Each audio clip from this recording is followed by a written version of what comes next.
kepada raja dan negara. Keluhuran perlembagaan, kedaulatan undang-undang, kesopanan dan kesusilaan.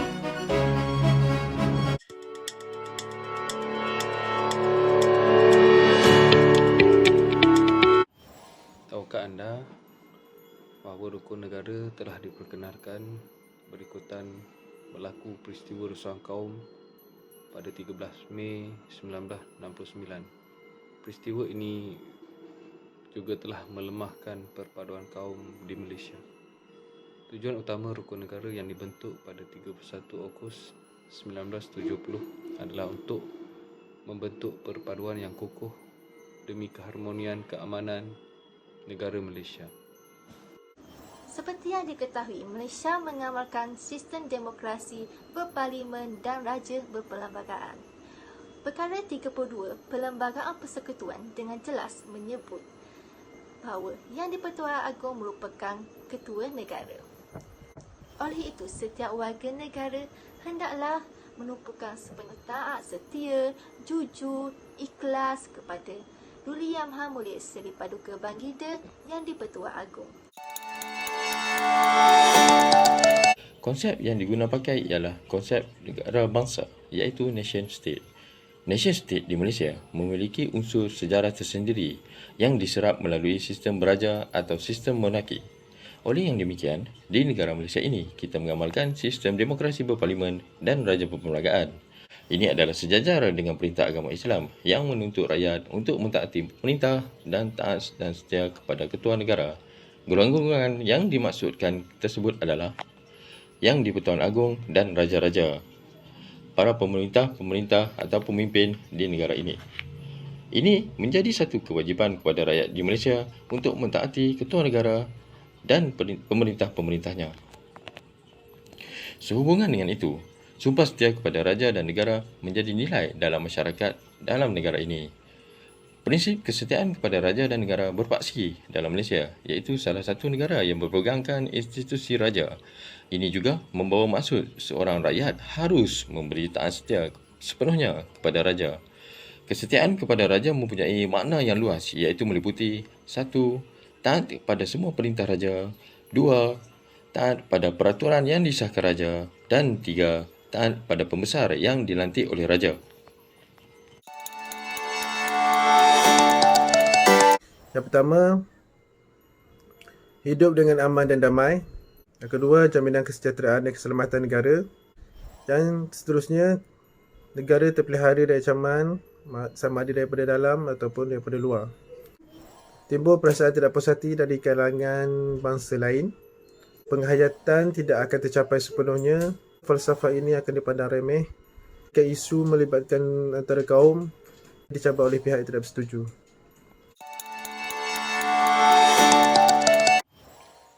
Raja dan rakyat berpisah tiada. Ada juga segelintir pihak menganggap institusi beraja adalah hanya satu simbolik dan ritual keagamaan. Konsep kesetiaan kepada raja dan negara mestilah diterapkan dalam pendidikan awal kanak-kanak.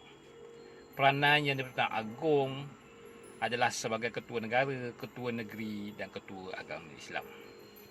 Juga memastikan Yang-di-Pertuan Agong memastikan agama Islam itu sebagai agama rasmi dan agama lain boleh dianuti dengan aman dan harmoni.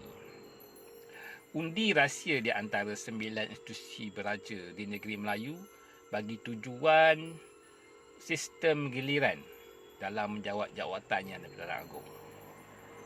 Pendekatan pemufakatan ini telah disetujui dan dimutamatkan oleh Majlis Raja-Raja Melayu.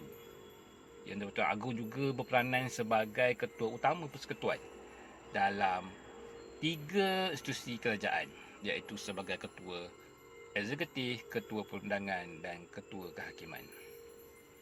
Perkataan pengampunan yang digunakan bukan semata-mata merujuk kepada pengampunan kepada kesalahan yang dibuktikan, tetapi ia juga melakoni kuasa menunda hukuman atau melegakan hukuman, termasuk meremekkan, menggantung atau melegakan hukuman yang dikenakan oleh mahkamah ke atas pesalah dalam proses kehadilan.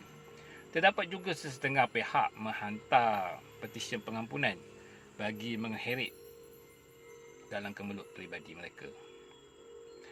Mesyuarat Raja-Raja Melayu diadakan untuk memberi pandangan sebelum Yang Jabatan Agung membuat keputusan mengikut perlembagaan dalam perkara besar dan juga perkara yang mempunyai implikasi besar kepada raja dan negara.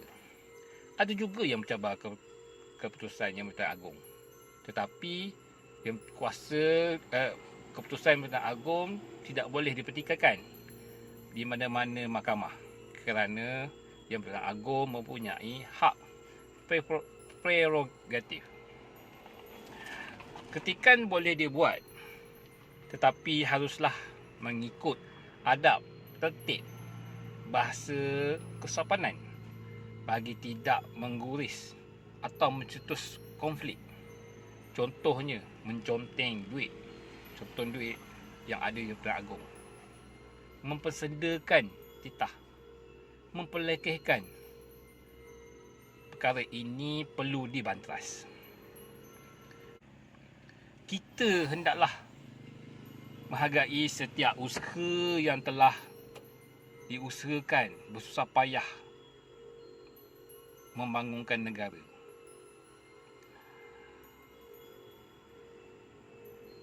Walaupun negara kita mempunyai terdiri daripada pelbagai kaum dan agama, prinsip rukun negara menjadi kepentingan supaya negeri kekal, aman dan tiada perpecahan kaum.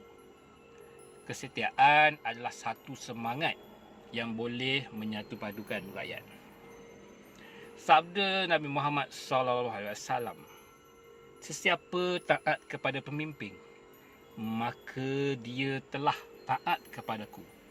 Dan kepada siapa yang mendahakai pemimpin, maka dia telah derhaka kepadaku. Kesimpulannya, kesetiaan juga akan melahirkan rakyat yang bertanggungjawab dan sanggup berkorban untuk negara demi mencapai keamanan. Kesetiaan ialah satu bentuk perasaan yang secara fitrahnya dimiliki oleh setiap manusia. Ia merupakan satu ikatan psikologi terhadap sesuatu yang dicintai. Melalui perasaan ini, manusia dapat merasakan pelbagai perasaan seperti gembira, sedih, kesal, marah, bersemangat dan sebagainya. Demikianlah emosi seseorang yang sayangkan negaranya. Dia akan berasa gembira tinggal di tanah airnya.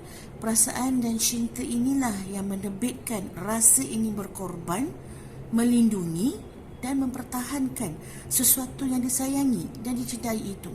Dan semestinya kita sebagai rakyat sesebuah negara, khususnya rakyat negara Malaysia, kita sanggup berkorban, melindungi dan mempertahankan negara kita sendiri. Ini adalah satu perasaan di mana kesetiaan kita kepada negara yang dicintai. Sayangnya negara juga mendorong seseorang itu bekerja dan berusaha bersungguh-sungguh untuk memajukan negaranya. Perasaan cinta dan sayang ini juga akan menghasilkan komitmen yang dapat mengikat diri untuk terus menyumbang dan berkorban untuk negara. Tidak semestinya menjadi seorang prajurit yang berperang di medan perang untuk menyumbang dan berkorban untuk negara. Pada zaman kini kita boleh menyumbang dan berkorban dari segala segi untuk tujuan mewujudkan negara demi kesetiaan kita dan sayangnya kepada negara. Kesimpulannya, kesetiaan kepada raja dan negara ialah manifestasi daripada rasa cinta, sayang kepada tanah air. Sifat ini semestinya harus ada pada setiap warga negara sesebuah negara, khususnya warga negara Malaysia. Ketaatan kepada raja dan ketaatan kepada negara, kesetiaan kita timbul daripada sayangnya kita kepada raja dan negara sekiranya kita memahami falsafah yang dibawa oleh rukun negara yang kedua ini.